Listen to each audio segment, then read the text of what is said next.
తెలంగాణ రాజకీయాల్లో ఫిరాంపు ఎమ్మెల్యే పోచారం శ్రీనివాసరెడ్డి వ్యాఖ్యలు సంచలనంగా మారాయి. అనవసరంగా కాంగ్రెస్ పార్టీలో చేరానని, కొన్ని రాజకీయ పరిణామాల కారణంగానే పార్టీ మారాల్సి వచ్చిందని ఆయన వ్యాఖ్యానించారు.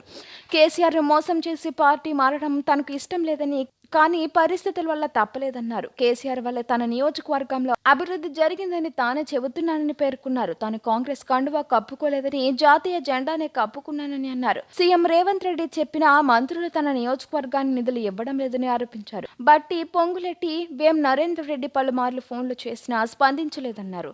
పార్టీలో చేరే సమయంలో ఇచ్చిన హామీలు నెరవేరలేదని ఆయన అసంతృప్తి వ్యక్తం చేశారు.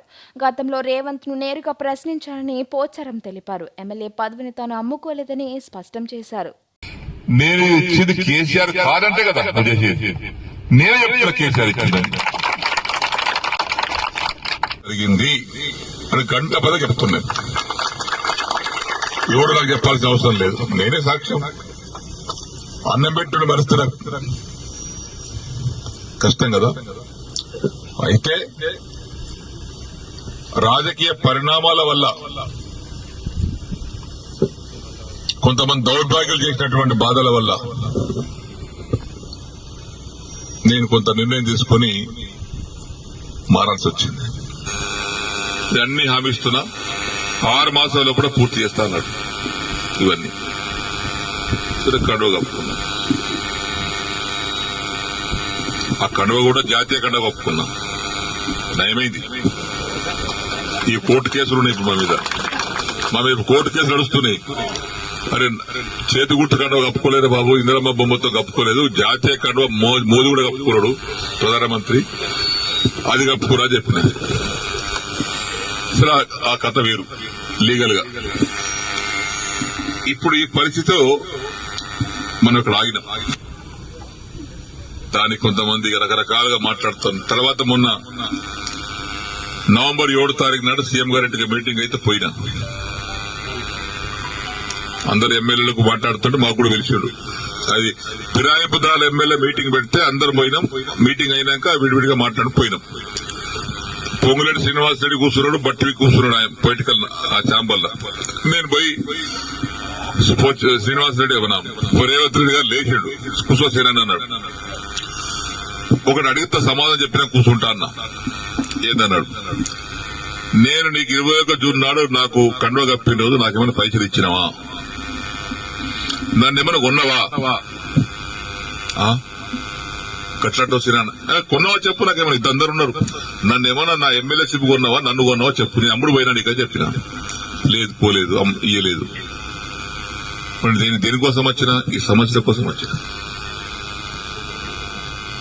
ఏమైనా అయిందా, ఏం కాలేదా, ఏమైంది, 100 కోట్లు హెచ్డిఎఫ్ ఉంటే 30 కోట్లు ఇచ్చారు. తర్వాత బంద్. దగ్గర 70 కోట్లు డబుల్ బెడ్రూమ్ ఉంటే 20 కోట్లు ఇచ్చి, 25 కోట్లు ఇచ్చి, 45 కోట్లు ఇవ్వాలి. బంద్. పనులన్నీ పేమెంట్ లేక ఆగిపోతున్నాయి. ఆ కాంట్రాక్ట్ పని చేయమంటే పేమెంట్ ఇవ్వమని అంటున్నాడు. దవాఖాన బాన్సుడు బంద్ అయింది, కోర్టు దవాఖాన బంద్ అయింది. సిద్ధపరిసర వారి కాంట్రాక్ట్ 40 కోట్లు ఇవ్వాలి, వాడు బంద్ చేసిండు. వీటి కోసం వచ్చినాయి కదా నేను. లేదా బట్టి గారు చిన్న దగ్గరికి ఇలా లిస్ట్ మొత్తం తీసుకోండి, ఆ లిస్టు తీసుకొని 2 సార్లు ఇచ్చేయండి, ఒకసారి కాదు కానీ. ఇక పొంగులేటి గారు ఆ లిస్ట్ తీసుకోండి, 2 సార్లు మీరు ఇచ్చేయండి. ఇచ్చిన తెల్లారి ఫోన్ చేస్తే బట్టి లేవట్టాడు, పొంగులేటి లేవట్టాడు. ఏమని చెప్పుకోను నేను. ఇక మళ్ళీ అసెంబ్లీ జరుగుతుంది జనవరి 4 తారీఖు నాడు. ఆ ఛాంబర్ లోపల తీసుకుపోయి మీరు చెప్పారు కానీ బట్టి ఇవ్వలేదు, పొంగులేటి ఇవ్వలేదు, నాకు రూపాయి ఇవ్వలేదు. రూపాయి ఇవ్వలేదా, ఇవ్వలేదు. వేం నరేందర్ రెడ్డి గారు బయట పిలిచాడు. వేమన్నా సీనన్న బాధపడుతున్నాడు, అది ఇంకా పేమెంట్ కాలేదట, నువ్వన్నా మార్చిలో కూడా 3 విడతలు ఇప్పి. సరే ఆయన తీసుకుని ఆయన వెళ్ళిపోయాడు. తెల్లారు వేం నరేందర్ ఫోన్ చేస్తే ఆయన లేపడు. 50 సార్లు చేసిన, ఒకసారి కాదు 50 సార్లు లేపడు. మళ్ళా మొన్న మార్చిల అసెంబ్లీలో జరుగుతుంటే మళ్ళా పోయారు ఛాంబర్. మన అసెంబ్లీలో కూర్చునే సీటు డబుల్ ఉంటుంది. ఆయన చెప్పిన ఏది కాలేదండి.